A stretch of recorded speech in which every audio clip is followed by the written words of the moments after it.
ప్రతిరోజు వంటలో ఉపయోగించే మిరపకాయ మన దేశపు నేల మీద పుట్టిన మొక్క కాదు అంటే నమ్మడం కష్టంగా ఉండొచ్చు. కానీ అదే నిజం. వందల ఏళ్ల క్రితం ఇది వేరొక ఖండం నుండి సముద్ర మార్గం ద్వారా అరేబియా సముద్రాన్ని దాటి మన దేశానికి చేరుకుంది.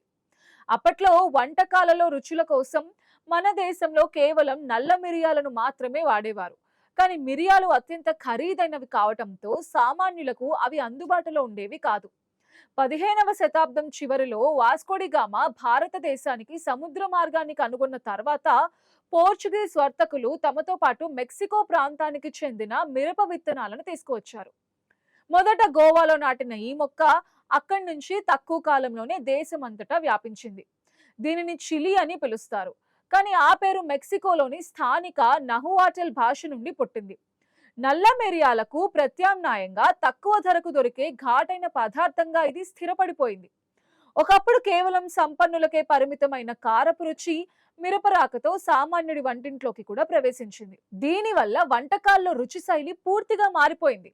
పోర్చుగీస్ వారు ప్రపంచవ్యాప్తంగా తమ వర్తక కేంద్రాలను ఏర్పాటు చేసుకున్న క్రమంలో ఈ మొక్కను కూడా అక్కడికి తీసుకువెళ్లారు. కేవలం ఆహారపు అలవాట్లు మాత్రమే కాకుండా వ్యవసాయం, వాణిజ్య రంగాల్లో కూడా ఇది పెను మార్పులను తీసుకువచ్చింది. మిరపకాయ ప్రయాణం ఒక రకంగా ప్రపంచీకరణకు నిదర్శనం అంటారు పరిశీలకులు.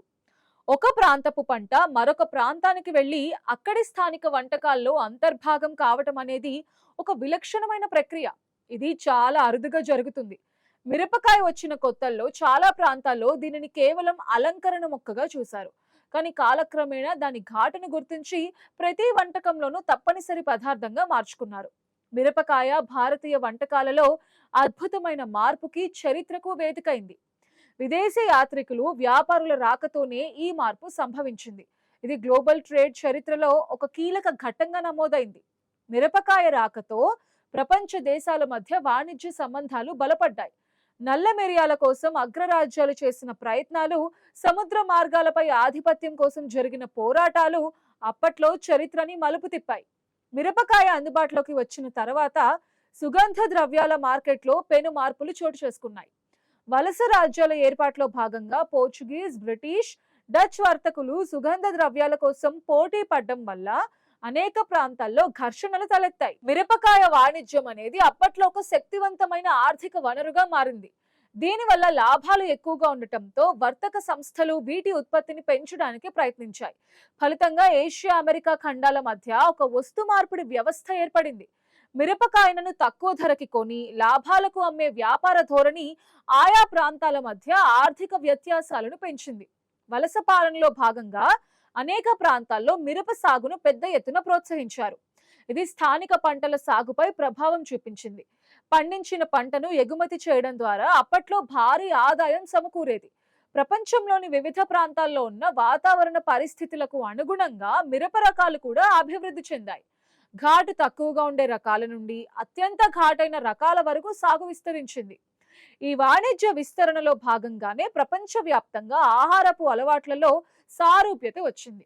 వాణిజ్య కేంద్రాలను రక్షించుకోవడానికి నిర్మించిన కోటలు, నౌకాదళాల పోరాటాలు అన్నీ కూడా ఈ రకమైన దినుసుల వాణిజ్యంతో ముడిపడి ఉన్నాయి. చరిత్రను పరిశీలిస్తే ఆహారపు అలవాట్లు ఎలా యుద్ధాలకు, శాంతి చర్చలకు దారితీస్తాయో మిరపకాయ సాక్ష్యంగా నిలుస్తుంది. వలసవాద శక్తులు స్థానిక ఆర్థిక వ్యవస్థలను తమ నియంత్రణలోకి తెచ్చుకోవడానికి ఈ రకమైన పంటల ఎగుమతులను వాడుకున్నాయి. నేడు మిరపకాయ పండించే దేశాల్లో భారతదేశం అగ్రస్థానంలో ఉండటం గమనార్హం అంటున్నారు పరిశీలకులు. మిరపకాయలోని ఘాటుకు కారణం క్యాప్సైసిన్ అనే రసాయన పదార్థం. ఇది శరీరానికి పలు రకాలుగా పనిచేస్తుంది. దీనివల్ల జీర్ణక్రియ మెరుగుపడడం, రక్త ప్రసరణ సక్రమంగా జరగడం వంటి ప్రయోజనాలు ఉన్నాయి. ఇది శరీరంలోని జీవక్రియ రేట్ను పెంచడం ద్వారా కొవ్వును కరిగించడానికి దోహదపడుతుంది. అయితే అతిగా తీసుకోవడం వల్ల అనర్థాలు కూడా ఉన్నాయి.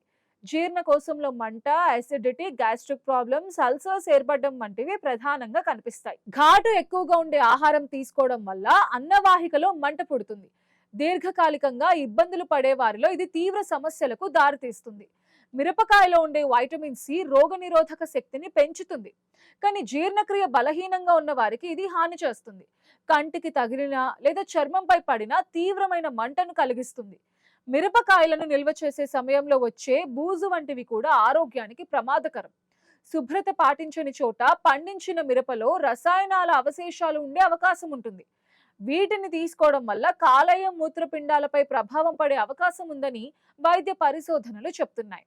వంటకాల్లో మిరపకాయను వాడేటప్పుడు తగిన మోతాదులో మాత్రమే వినియోగించటం ఆరోగ్యానికి క్షేమకరం. శరీర తత్వానికి తగ్గట్టుగా ఆహారపు అలవాట్లను మార్చుకోవటం చాలా ఇంపార్టెంట్. నిపుణుల సలహాల ప్రకారం అతిగా ఘాటు తీసుకునే వారికి గుండె సంబంధిత సమస్యలు తలెత్తే అవకాశం ఉందని నిర్ధారణ అయింది. సహజమైన పద్ధతుల్లో పండించిన మిరపకాయలు వాడటం ద్వారా రసాయనాల నుంచి రక్షణ పొందవచ్చు. శాస్త్రీయంగా చెప్పాలంటే క్యాప్సైసిన్ అనేది నరాల వ్యవస్థపై ప్రభావం చూపే ఒక ఉత్ప్రేరకం. ఇది మెదడులో ఎండార్ఫిన్స్ ను రిలీజ్ చేయడానికి ప్రేరేపిస్తుంది. కానీ పరిమితి మించితే నాడీ సంబంధిత ఇబ్బందులు వస్తాయి. ఆహార భద్రత ప్రమాణాలను పాటించని మిరప ఉత్పత్తులు వినియోగించడం వల్ల కూడా ప్రమాదాలుంటాయి. మిరపకాయ చరిత్రను చూస్తే అది ప్రపంచీకరణకు ఒక నిదర్శనం.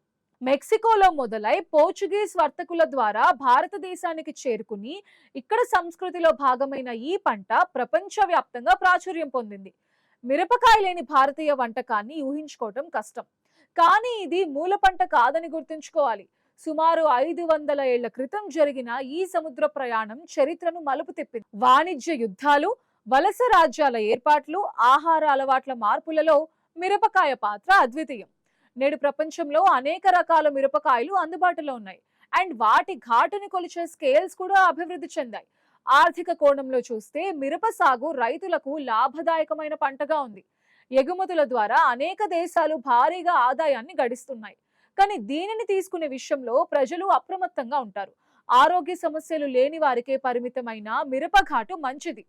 ఆధునిక ఆహారపు అలవాట్లలో ఘాటుకు ప్రాధాన్యత పెరిగింది. దీనివల్ల రుచులు పెరుగుతున్నప్పటికీ ఆరోగ్యపరంగా వచ్చే సవాళ్లను విస్మరించకూడదు. ఆహారం ద్వారానే ఆరోగ్యం ప్రాప్తిస్తుందని పెద్దలు చెప్తూ ఉంటారు. అందువల్ల మిరప వినియోగంలో జాగ్రత్తలు తీసుకోవడం ద్వారా సమస్యలను నివారించవచ్చు.